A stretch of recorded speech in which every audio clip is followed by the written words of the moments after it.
సినిమాని మనసుతోటి ఎలా ఫీల్ అయ్యి చేశాడో అది అలా ఎగ్జిబిట్ అయింది కాబట్టి మన మనసును తాకాడు. అది పక్కన పెడితే ఏ రకంగా బాడీ ట్రాన్స్ఫార్మ్ అయ్యాడు. ఒక్క నిమిషం ఆగండి, మీరు బాధ్యతగా వినండి. నేను చెప్పే విషయాలు మీ అందరూ కూడా మోటివేట్ చేసే విషయాలు, అందుకనే మీరు క్రమశిక్షణతో ఉండండి. Thank you very much. Please ఒక నిమిషం. మీరు ప్రతి వాళ్ళకి ఒక ధ్యేయం ఉండాలి. ఆ ధ్యేయంని మనం ఓన్ చేసుకోవాలి. ఆ గోల్ వైపు వెళ్ళేందుకు ఫిజికల్ కష్టం అయినా సరే ఎలా పడాలంటాలో, ఈ రోజున ఒక స్టార్ కొడుకు గోల్డెన్ స్పూన్తో పుట్టాడు. చరణ్కి అవసరం లేదు, డైరెక్టర్ ఏం చెప్పాడు అది మెకానికల్గా చేసి వెళ్ళిపోతే ఇదే సినిమా ఇదే హిట్ అవుతుంది, ఇంతే అవుతుందేమో తెలియదు, కానీ దాన్ని మించి అయ్యింది, బియాండ్ 100% అయింది అంటే కనుక చరణ్ వన్ మ్యాన్ షో అంటున్నాడు. అన్న మీరందరి చేత నేషనల్ అవార్డు వస్తుంది, నేషనల్ అవార్డు విన్నింగ్ పెర్ఫార్మెన్స్ అంటున్నారంటే అవార్డు రానివ్వండి రాకపోనివ్వండి అది పెద్ద సమస్య కాదు. ఈ రోజున రంగస్థలాన్ని కూడా రావాలని నాతో సుకుమార్ గారు ఎన్నోసార్లు అన్నారు. ఇది అవార్డు విన్నింగ్ పెర్ఫార్మెన్స్ అని అంత బాగా చేశాడు మన చరణ్ అంటూ. అంటే అవార్డు రావాల్సిన అవసరం లేదు, అవార్డు రావడం ఎన్నో దారులు ఉంటాయి, రావచ్చు రాకపోవచ్చు, బట్ ప్రజల మనుషుల్లో ఎంత అత్యుత్తమ నటన ఇచ్చాడు అన్నారే, దాన్ని మించిన అవార్డు ఇంకోటి ఉండదు అనేది నేను ప్రగాఢంగా నమ్మిన విషయం. కాబట్టి చరణ్ వాళ్ళందరూ ఒక way of expression, award winning performance అంటుంటే కనుక థ్యాంక్ యూ సో మచ్ అనుకోవాలి. కానీ ఈ సినిమాలో తన బాడీగా ట్రాన్స్ఫార్మ్ అయ్యింది. నేను ఎవ్రీ డే ఇంట్లో చూసేవాడిని. ఎర్లీ మార్నింగ్ లెగిచి ఎక్సర్సైజ్ చేసి క్రమం తప్పకుండా ఎక్సర్సైజ్ చేసి మళ్ళీ పగలంతా ఇక్కడ యాక్షన్ సీక్వెన్స్లో పాల్గొని అలిసిపోయి ఇంటికి వచ్చి స్నానం చేయకుండా మొహం గడుక్కుని ఒక సూప్ తాగి కొంచెం ఎనర్జీ గెయిన్ అయిన తర్వాత మళ్ళీ 9 to 10 ఈవినింగ్ మళ్ళీ ఎక్సర్సైజ్ చేసేవాడు. నేను అన్నాను, అవసరమా ఇది, ఇలా చేస్తున్నాడు వీడు, అవసరమా అంటే లేదు, రేపు మార్నింగ్ మళ్ళీ ఫ్రెష్గా ఉండాలి, బాడీ లేకపోతే సహకరించదు, రేపు పొద్దున మళ్ళీ యాక్షన్ సీక్వెన్స్లు ఉన్నాయి, ఈ రెజ్లింగ్ ఉంది నాకు, అది ఇది అని చెప్తుంటే కనుక వాళ్ళ అమ్మ చాలా బాధపడిపోతుంటుంది. కానీ నాకైతే మాత్రం శబాష్, కష్టాన్ని నమ్ముకున్నాడు, నాకేంట్లే అనే ధోరణిలో లేడు. నేను మనస్ఫూర్తిగా అంతరాలలో మనసుల్లో నేను తన్ని చాలా ఎప్రిషియేట్ చేస్తూనే ఉండేవాడిని. ఒకరోజు సడన్గా ఫోన్ కాల్ వచ్చింది, బాబుకి చరణ్కి ఒక దెబ్బ తగిలింది సార్, గవర్నమెంట్ హాస్పిటల్కి తీసుకెళ్ళి. అనగానే ఎలా ఉంటుంది, ఏం దెబ్బ తగిలింది, ఎంత తగిలింది, ఎంత ఇదేంటి, ఈ యాక్షన్ సీక్వెన్స్ అంటున్నాడు మాకు తెలుసు అనేసరికి ఏంటి ఏం దెబ్బ తగిలింది సార్, మీకు ఫోటో పంపిస్తానని ఫోటో పంపించారు. ఫుల్ ఈ కన్ను కన్నంత ఎర్రగా అయిపోయి కిందంతా రక్తధారతో వస్తే ఆ స్టిల్ చూసిన తర్వాత కన్నుకి ఏమైనా అయిందా, కన్నే పోయిందా అనే భావంతో కంగారు పడిపోయాం.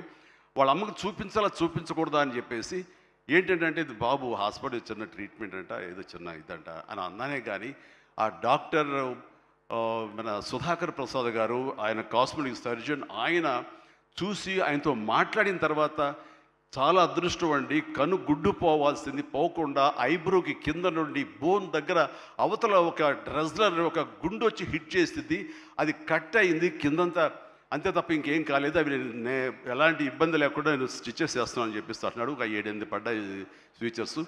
ఆ తర్వాత అన్న తర్వాత ఒక సై ఆఫ్ రిలీఫ్ అమ్మాయి, అప్పుడు చెప్పిన వాళ్ళ అమ్మకి పెద్ద ప్రమాదం ఏం కాదని చెప్పేసి. సో అలాంటివి ఉన్నప్పుడు, అంత కష్టం తీసుకుంటున్నప్పుడు నేను బాధపడే కంటే కూడా సంతోషపడ్డాను ఎస్ అని. ఇలాగా ఇది జరుగుతున్నప్పుడు నాకు ఒక పాత ఇన్సిడెంట్ ఒకటి గుర్తుకొచ్చింది. గూండా సినిమా, అది 1983 ఎండ్లో అనుకుంటా, బహుశా నాకు ఇంకా అప్పుడు చరణ్ పుట్టలేదు, మరి కడుపులో పడ్డాడేమో తెలియదు నాకు, ఆ సినిమా టైమింగ్ అది తెలీదు. ఆ సినిమాలో ఒక ట్రైన్ కింద నేను హ్యాంగ్ అవుతూ ఆ రాడ్డు పట్టుకుని క్రాల్ అవుతూ పాకుతూ వెళుతూ ఉంటే, రన్నింగ్ ట్రైన్లో ఒక 30-35 కిలోమీటర్ స్పీడ్లో వెళ్తూ ఉంటే కెమెరాలు 4 పక్కల ఫిక్స్ చేసేసారు. అలా చేసుకుంటూ వెళ్ళిన తర్వాత అక్కడ మా నాన్నగారు ఉన్నారు. ఆయన అప్పుడప్పుడు నా షూటింగ్స్కి వస్తుండేవారు, రాజమండ్రి అటు వెళ్ళినప్పుడు. ఆయన చూసిన తర్వాత ఎందుకో కడుతారు, డూపో లోపల పడుకుంటాడేమో అనుకుంటే నేనే పడుకునేసరికి నాన్న కంగారు పడ్డారు. ఒక 2 కిలోమీటర్ల తర్వాత బండి ఆగింది, అక్కడి నుంచి మళ్ళీ తిరిగి వెనక్కి వచ్చేసరికి నాన్న కంగారుగా ఇంత కష్టం పడాలా, నువ్వు ఇలా చెయ్యాలా, ఇలాంటి షార్ట్గా డూప్లు ఉంటారు కదా, నువ్వెందుకు వెళ్ళాలి, ట్రైన్ కింద నువ్వు దూరటం ఏంటి, వెళ్ళటం ఏంటి, ఒక 3 ఇంచెస్ కిందకి వెళ్తే కంకర్రాళ్ళు తగులుతుండే కదా, ఏమైపోతావు అని చెప్పేసరికి, నాన్న ఇలాంటి చేయకపోతే కనుక మరి నా అభిమానులు ఎలాగా ఆనందపడతారు, వాళ్ళని అలరించడం కోసం నేను చెయ్యాలి, మీరు ఇలాంటివి చెప్పి నన్ను డిసప్పాయింట్ చేయకండి, మీకు తెలియదు, ఊరుకోండి, ఏం పర్లేదు, ఏం కాదు, అన్ని రకం జాగ్రత్తగా ఉన్నాం కదా అంటే, ఇప్పుడున్నంత సేఫ్టీ హార్నెస్లు కానీ సేఫ్టీ ప్రికాషన్స్ కానీ ఆ రోజులు లేవు. మన చేతి బలంతో హ్యాంగ్ అవుతూ వెళ్ళాలి. అండ్ అది చూసిన తర్వాత నాన్న ఒక మాట అన్నారు, రేపు పొద్దున ఇప్పుడు అమ్మాయి కడుపుతో ఉంది, అది అమ్మాయి పుడతారు అబ్బాయి పుడతారు మాకైతే తెలియదు, కానీ వాడు అబ్బాయి అయితే కనుక వాడు రేపు పొద్దున సినిమాలోకి వస్తే కనుక వాడు స్టార్ అయితే, వాడు ఇలాంటి కష్టాలు పడితే, ఇలాంటి దెబ్బలే తింటే నా బాధ ఏంటో నీకు అప్పుడు తెలిసి వస్తుందిరా అని చెప్పి నాన్న అన్నప్పుడు లేదు, ఈ కంటి మీద దెబ్బ తగిలింది, మణికట్టు ఫ్రాక్చర్ అయ్యింది అని అన్నప్పుడు నాకు మా నాన్నగారు గుర్తుకొచ్చారు. ఆయన ఆ రోజే అన్నారు, ఆయన నోటి వాక్యం, ఆయన నోటి ఇది, ఆయన బాధతోటి ఉద్వేగంతో అన్నా సరే, ఈ రోజున నా బిడ్డ కష్టానికి ప్రతీక, ఏది ఈజీగా రాదు, nothing is short cut, nothing comes, అడ్డదారులు ఏది రాదు, ఆ కష్టపడితేనే వస్తుంది. ఎస్, అలా కష్టపడ్డాడు. ఈ సినిమాకి అంత మన్నలను పొందారు మీరందరి చేత. ఈ రోజున పెద్దియే అనిపించుకుంటున్నాడు, రామ్ చరణ్ కాదు అనేలాగా ఉంది అంటే కనుక అది చాలు. ఆ బిడ్డకి ఆశీస్సులు మీ అందరి నుంచి. ఇలాగే ఉంటాం మేము. ఎప్పుడు కష్టపడ్డ ఒకటే నమ్ముకున్నాము, కష్టపడతాం తప్ప ఏది షార్ట్ కట్లో కావాలని కోరుకోవు, ఒళ్ళు వంచి పనిచేస్తాం. ఈ రోజుకి అదే. ఈ రోజు కూడా చిరంజీవి గారు మీరేంటి 2 పూటలు ఇంకా ఎక్సర్సైజ్ చేస్తారంటే, అవకాశం ఉంటే 2 పూటలే చేస్తాను, బట్ ఒక పూట మాత్రం చాలా ఖచ్చితంగా చేస్తాను. ఇద్దరం జిమ్లో ఒకరు పోటీ పడుతుంటాం అనమాట. మరి సరదాగా పర్సనల్ విషయాలు మీతో నేను షేర్ చేసుకోవడం ఆనందంగా ఉంది. అండ్ చరణ్ ఈ సినిమాలో తను నటించలేదు, జీవించాడు. అందుకనే ఇంకా చిరంజీవి కాదు, తను చరణ్ జీవి అని మీ నుంచి వచ్చిన మాట ఇది.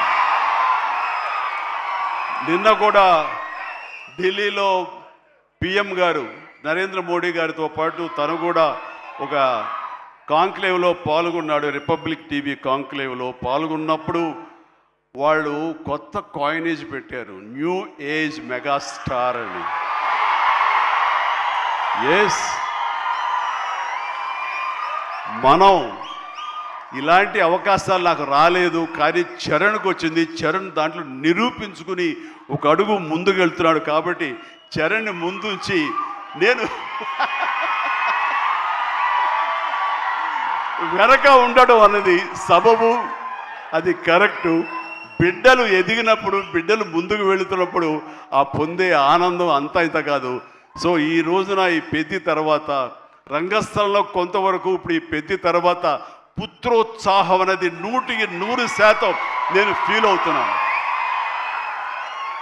అండ్ ఎవరో అన్నట్లుగా మరి బిడ్డ పైకి వచ్చాడు, బిడ్డ ఫుల్ ఫిడ్గా చేస్తాడు కదా, ఇంకా మీరు చెయ్యాలంటే ఆహా, ఆ విషయం మాత్రం ఎస్ చెయ్యాలి. నేను అంటాను, ఇప్పుడు పని చేయటం డబ్బు కోసమో లేకపోతే ఇంకోటి కోసమో లేకపోతే ఇంకా మీరు ఆర్టిస్ట్గా పేరు సంపాదించుకోవడం కోసం కాదు. ఇది పని చేయటంలో ఆనందం ఉంది, పని చేయటంలో ఒక ఎనర్జీ ఉంటుంది. సో అది పూర్తిగా జీవితకాలం అనుభవించిన నాకు, 47 సంవత్సరాల పాటు అనుభవించిన నాకు ఆ పని అంటే ఆ ఉత్సాహం అంతే. జస్ట్ 24 అవర్స్ బ్యాక్ మొన్న ఉదయం 4:30 లేచాను. ఎందుకంటే ఎక్కడో అల్యూమినియం ఫ్యాక్టరీలో నేను 8 o'clock షార్ట్లో ఉండాలి అంటే 4:30 లెగిస్తేనే కానీ నేను వెళ్ళలేను. 4:30 లేచాను, ఒక 1 hour ఎక్సర్సైజ్ చేస్తాను, మేకప్ అండ్ వెళ్ళిన తర్వాత ఏం ఓపిక అండి మీకు అట్లాగా, ఇంకా ఎన్నాళ్ళు పని చేస్తాను మా ఆవిడ అంటుంటే, సరే చాలు వెళ్ళమ్మా ఇలా చెప్పిన డిసప్పాయింట్ చేయకు, నేను చేయాలి, చేయట్లో ఉత్సాహం అని చెప్పి అంటాను. సో పని అనేది మాకందరికీ జీవన ఇది మనకి, అది ప్రతి ఒక్కరికి కావాలి, అది లైఫ్ లైన్ మనకి.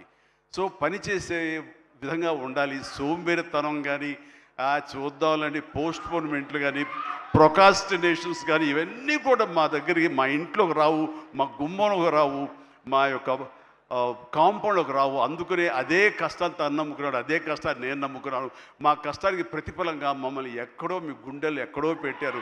అంత మంచి స్థానం మాకు ఇచ్చినందుకు చరణ్ తరపున, నేను మా కుటుంబం తరపున మీ అందరికీ మనస్ఫూర్తిగా, ప్రజానీకానికి, ప్రేక్షక లోకానికి, ఎవరైతే ఈ సినిమాని ఆదరించారో, చిన్న బిడ్డల దగ్గర నుంచి, టీవీల ముందు డ్యాన్స్ వచ్చే బిడ్డల దగ్గర నుంచి, థియేటర్లో కన్నీళ్ళు పెట్టుకుని ఎమోషన్లో అయినటువంటి యువత వరకు, అమ్మాయిలు కానీ, అబ్బాయిలు కానీ, పెద్దవాళ్ళు కానీ, వీళ్ళందరూ చూసి ఆనందిస్తుంటే నేను కూడా వావ్ చాలు ఈ జన్మ కన్నా ఫీలింగ్ నాకు ఇచ్చాడు.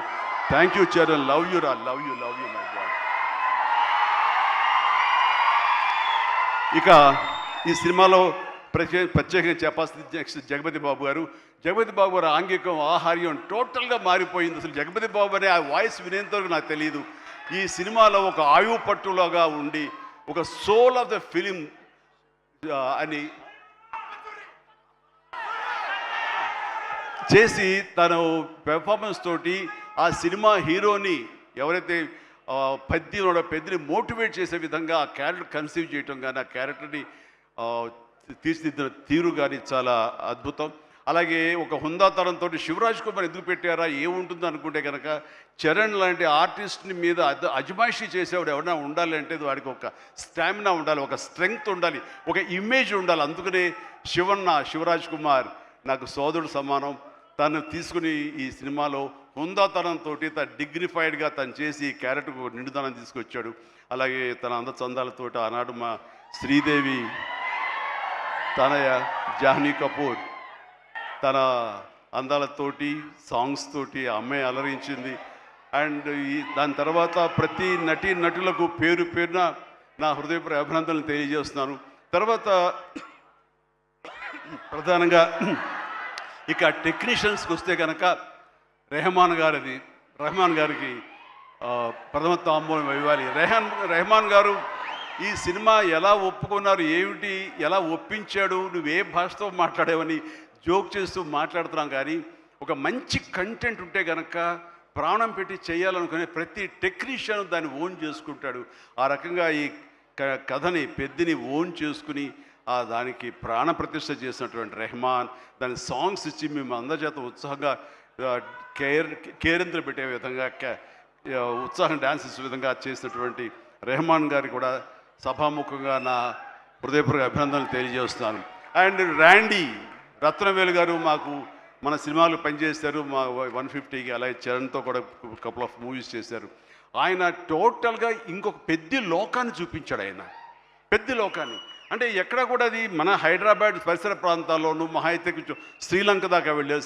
శ్రీలంకలో ఎక్కడ చేశారు. కానీ అది టోటల్గా గతంలో ఎప్పుడు చూడని విజువల్స్, ఆ రకంగా విజువల్ వండర్ క్రియేట్ చేసిన రత్నవేలును కూడా మనస్ఫూర్తిగా నేను అభినందిస్తాను. అలాగే ఆర్ట్ డైరెక్టర్స్ కానివ్వండి, ప్రొడక్షన్ మన నూలి ఎడిటర్ నవీన్ నూలి గారు కానీ, ఇలా ప్రతి ఒక్కరు కూడా పూర్తిగా ఇన్వాల్వ్ అయ్యి వాళ్ళ శాఖలో న్యాయం చేస్తూ టోటల్గా కాంప్రహెన్సివ్గా ఈ సినిమాకి మరో లెవెల్కి వెళ్ళడానికి దోహదపడ్డారు. వీళ్ళందరికీ కూడా మనస్ఫూర్తిగా అభినందిస్తూ, సతీష్ గారు ఇలాంటి సినిమాలు మీరు చేయండి. అండ్ ఈ సినిమాలు డెఫినెట్గా ఆదరిస్తారు ఒక న్యూ వేవ్ థాట్ తోటి. అండ్ బుచ్చి మళ్ళీ ఒకసారి చెప్తున్నాను, ఇలాంటి అవకాశాలు, ఇలాంటి థాట్స్ వస్తే మాత్రం డెఫినెట్గా నువ్వు చేయాలి మీ గురువుగారు ఆశీస్సులతోటి. అండ్ మనస్ఫూర్తిగా అభినందిస్తూ నాకు ఈ అవకాశం ఇచ్చినందుకు thank you so much. Thank you and excellent. Bye everyone, good night and take care. జాగ్రత్తగా వెళ్ళండి. అమ్మా నాన్నలు మీకోసం ఎదురు చూస్తుంటారు. సంతోషంగా ఇంటికి వెళ్ళరండి. Bye, good night.